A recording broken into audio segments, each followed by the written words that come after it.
What's up, my comic comrades? Today we finally get to talk about the long-awaited end to Donny Cates and Ryan Stegman's epic Venom run with Venom 200, which was just released last week. Their Venom run, as I've said a number of times, has been one of my favorite books coming out each month. But you know what they say, all good things must come to an end. Venom 200 not only tells us what it's like for Eddie to be a god now after the events of King in Black, but it also has a brand new person taking over the Venom Symbiote. And today, we're gonna break down all of it. But first, we wanna thank Raid Shadow Legends for sponsoring today's episode. Raid is a longtime sponsor here on the show, and we're longtime players. But here's the question. Have you battled the Demon Lord yet, or destroyed the Ice Golem? Have you faced the ascent of the Doom Tower? If not, it's time to raid, my friends. In the world of Raid, you'll use hundreds of artifacts to equip and develop over 500 champions, then take on raid bosses, dungeon runs, campaign battles, and PvP arena matches. And right now, you can use our link in the description to download Raid on your phone or PC. We've said it countless times that building our roster of champions is our favorite part of the game, and recently Raid has released a bunch of awesome new champions. But we thought it'd be cool to give you our top 5 favorite champions in the game. Starting with number 5, the Royal Guard from the High Elves. He looks dope and is a solid attack champion in campaign battles. Number 4 is Krisk the Ageless of the Lizardmen. This dude is a savage, and once leveled up, does massive damage almost anywhere you put him to work. Number 3 is a long time go-to, and that would be Kale from the Dark Elves faction. Kale is a beast attack champion and does the Lord's work in campaign and dungeon battles. Number 2 is Jintaro from the new Shadowkin faction. We're still learning his strengths and weaknesses, but he just has one of our favorite looks in the game and is fun to use in the Doom Tower. And our number 1 favorite champion is the Arbiter. She is a classic character, looks amazing, and is one of the strongest supporting characters in the game once leveled up. So there you have it, our top 5 champions, but this month Raid is releasing even more brand new champions, and every one of them looks dope. Just take a look for yourself. Raid also has a new rotation of the Doom Tower to tackle and a jam-packed schedule of events to kick off the summer. So don't wait around, use our link in the description or scan the QR code on the screen to download Raid Shadow Legends now. And all new players will get the epic hero Konoru, 200k silver, 1 XP boost, 1 energy refill, and 1 ancient shard so you can summon another awesome champion as soon as you get in the game. Once you're in the game, all these rewards will be waiting for you right here. So click our link and we'll see you in the game. And now, Variant Nation, let's see what's up with Eddie Brock and who takes over the Venom Symbiote. The comic starts off with Eddie recounting his entire life, from getting the symbiote to fighting Spider-Man and symbiote dragons, and then beating Null, becoming the symbiote god. And as Eddie continues to narrate the book, he says, "With the King in Black gone, my fight begins again," as we see him fighting on an alien planet. He goes on to say, "When I defeated Null, I gained his power. I became the hive mind myself, able to pilot symbiotes across the galaxy. They speak through me and I through them. It is overwhelming, and yet once upon a time, a lifetime ago, a man told me that my greatest fear was being alone. In a way, I suppose he was right. Maybe that's the reason I became what I was, what I am. And here, in the heat of battle, defending a peaceful alien race against a ravenous horde of conquerors on a nameless planet in the deepest corner of the universe, I realize I will never be alone again. Because now we are everywhere, as we see him tapped into the hive spread out all across the universe, helping all sorts of planets and different alien races. As well as talking to Thor in Asgard, where Thor is thanking him for his part in the war with Null. Essentially, we learn that since Eddie can tap into any symbiote he wants, he can be in several places at once. We also find out that Tony Stark bought Eddie Brock a brand new apartment as a thank you for saving the world. So with this being his new home, he moved his spire here, and or his symbiote throne, if you will. And as Eddie comes back into his human form, his son Dylan says, "I have to get ready for school. Come on." As we see Eddie cough saying, "I'm coming. Just give me a second. I'm not as spry as I used to be, son." As we see a much older gray-haired Eddie Brock holding a symbiote cane. Right after this, we kind of learn why this happened. As Eddie says, "Tapping into the hive weighs on me. My body is not what it used to be. But it's a price I pay happily. That being said, even though I have the entire symbiote species at my fingertips, and even though I could see through 1 billion eyes, touch trillions of souls, fight infinite wars, there is no force powerful enough in the universe to control a teenager," as he tries to serve his son breakfast. Which is pretty funny. But anyway, essentially we learn that unlike Null, Eddie is a human, so controlling the entire symbiote species is aging him and wearing down his body rapidly. We also find out during this father-son breakfast that the Venom symbiote, Eddie's other, is the only symbiote that he cannot control, the only one that he cannot track or see through, because he freed him from the hive when he rescued him from Null's clutches. And as a result, in some ways, it makes it the most powerful symbiote in the galaxy. But the Venom symbiote is Eddie's best friend, so it doesn't matter. So much so, he even turns into a symbiote dog to guard his son and watch him on his way to school. As Dylan heads to school with his Venom symbiote guard dog, they have a nice heart-to-heart where the symbiote tells Dylan his real name in his language, which essentially is just a vibration pattern. Again, it's a really nice little sentimental beat. But meanwhile, Eddie meets up with Spider-Man for lunch, as Spider-Man has been trying to get a hold of him so they could talk. talk. And we find out the reason Spider-Man wanted to have this lunch was to apologize to Eddie, saying that if he didn't bring the symbiote back to Earth all those years ago, none of this would have ever happened. But Eddie reassures them, saying symbiotes have been on Earth for over 1,000 years. They fought in the Vietnam War. They were part of the Weapon Plus program. Hell, the legend of Beowulf and Grendel is based on them. This isn't on you. As they continue to have a conversation, Eddie's eyes start glowing blue. And Spider-Man says, Eddie, you're doing the whole God thing, aren't you? Well, that's rude. I guess he won't mind if I just, as he tries to steal his French fries, but Eddie slaps his hand away from his food. Spider-Man then just says, fine.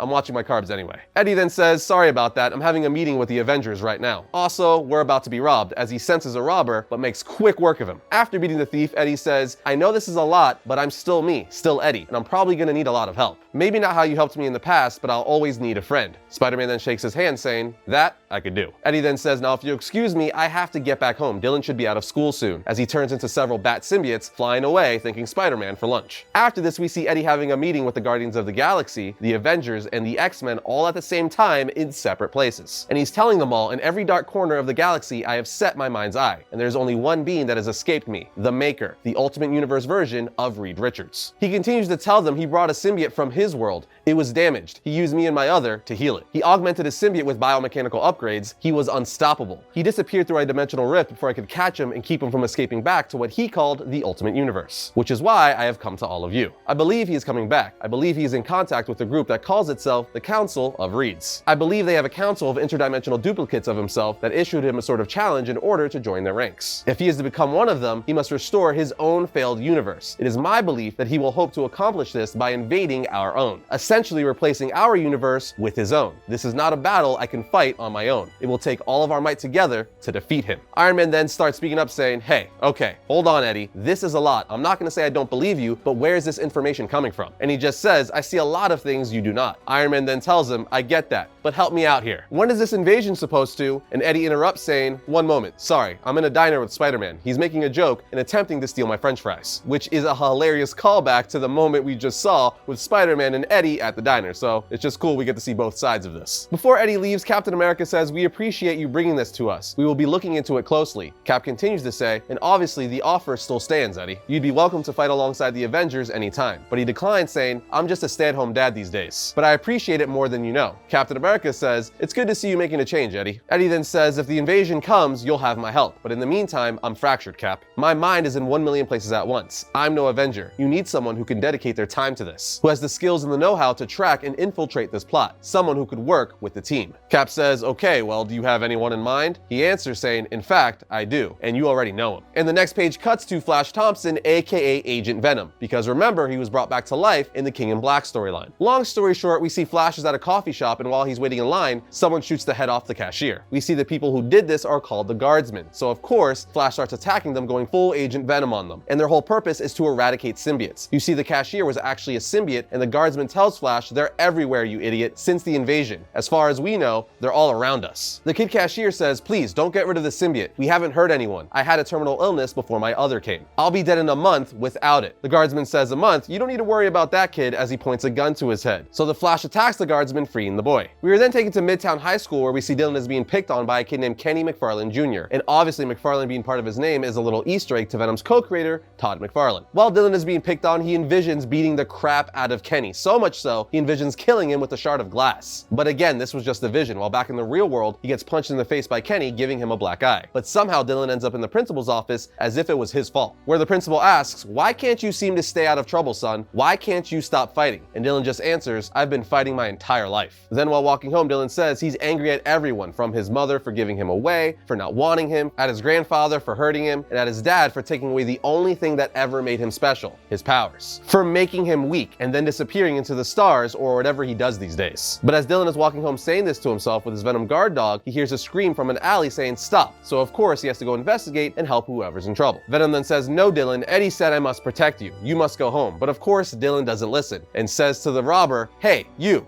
Yeah, you. Jack-o'-lantern then says, what the? And Dylan tells him, I said let her go. Jack-o'-lantern replies, no, you didn't. With Jack-o'-lantern distracted, the woman punches him and is able to run away, saying, thanks, kid. And Dylan responds, you're welcome, citizen. Jack-o'-lantern then says, hey, what the hell is that thing? Get the hell away from me, as it grows into a ginormous dog lunging toward Jack-o'-lantern. But he's able to get a shot off, which goes through the Venom symbiote and hits Dylan in the heart. With Dylan on the ground bleeding out, Jack-o'-lantern says, oh god, I didn't mean to kill a kid. Dylan then tells the Venom symbiote, I can't breathe, it hurts. Tell my dad I tried. The Venom symbiote then says, no, we will tell him, together, as it picks Dylan up and starts to bond with him. Jack-o'-lantern then says, wait, no, not again, it can't be. You're Brock's kid? I know you. The Venom symbiote then says, no, you don't know us at all, but you will. They all will. Allow me to introduce ourselves. We are Venom, as we see Dylan become the new Venom for the very first time. He then starts charging towards Jack-o'-lantern saying, nice to meet you, Jack. Jack-o'-lantern is all like, no, please, no, as Venom seemingly kills Jack-o'-lantern. Meanwhile, on top of a rooftop in the city, we see Eddie Brock waiting on a roof in the rain saying, well, that didn't take long. As the Venom symbiote lands with Dylan walking out saying, I'm sorry, there was a woman in trouble and I got hurt. The symbiote saved me.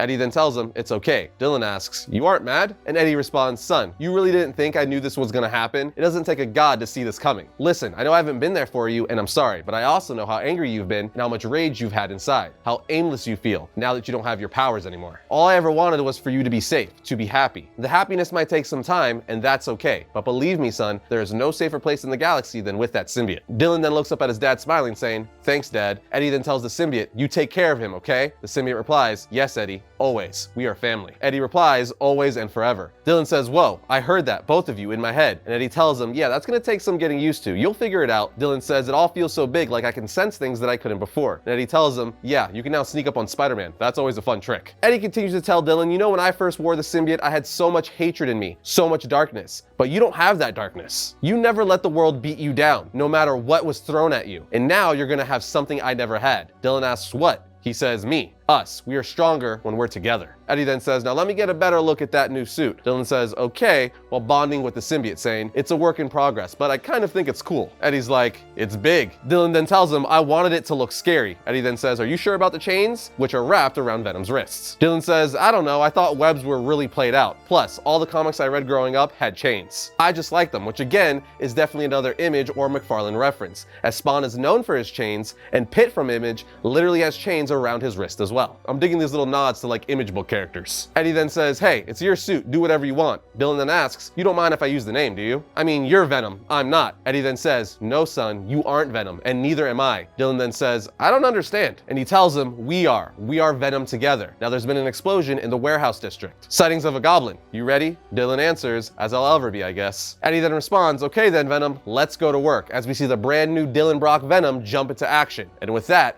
Venom 200 comes to an end. I gotta say, this was a great end to the Donny Cates and Ryan Stegman Venom run. It tells you Eddie's new role as the symbiote god and how he's basically just monitoring things all over the universe and how it's taking a toll on his body, which I'm curious to see where that ultimately leads. It also sets up new adventures for Agent Venom, as Agent Venom is clearly going to be a member of the Avengers. And Eddie even passed on the Venom mantle to his son Dylan Brock, giving us a brand new Venom. What I'm saying is a lot of awesome happened in this book and a lot of setup for the future of Venom in general happened. So Cates and Stegman left Venom in a really good place with a brand new direction with a whole new person under the symbiote. So I can't wait to see where it goes from here. I think Dylan was the perfect and obvious choice to be the next Venom. But what did you guys think of Venom 200? Did you like this issue and do you like all the things this book set up? Let us know in the comment section. First up for the week of the 22nd, we have Robin issue 3. It's a beach party from hell. Robin's mission to get to the heart of the League of the Lazarus inner workings has left him once again locked in combat with his fellow fighters. But Damian Wayne never thought it would lead to a beach blanket cookout. Next, we have Star Wars Darth Vader issue 13. If you ever wanted to know more about the inner turmoil that Vader goes through, this book is for you. Here we have Spawn's Universe issue 1. This is a double-sized issue that begins a storyline so huge that 3 new Spawn monthly related titles will spin out of it, including a new Spawn title, Gunslinger Spawn Monthly, and a new team book bringing a handful of these characters together in their own book. And finally, we have Infinite Frontier issue 1. This title promises to set up some new mysteries and answer a lot of questions after the crisis level event that was DC's death metal. And that's going to bring today's episode to a close, but if you like today's video, be sure to check out this one right here. And if you like all of our content, be sure to subscribe, like, and comment. It helps the channel grow. But other than that, I'll see you guys next time when I talk about all things comics.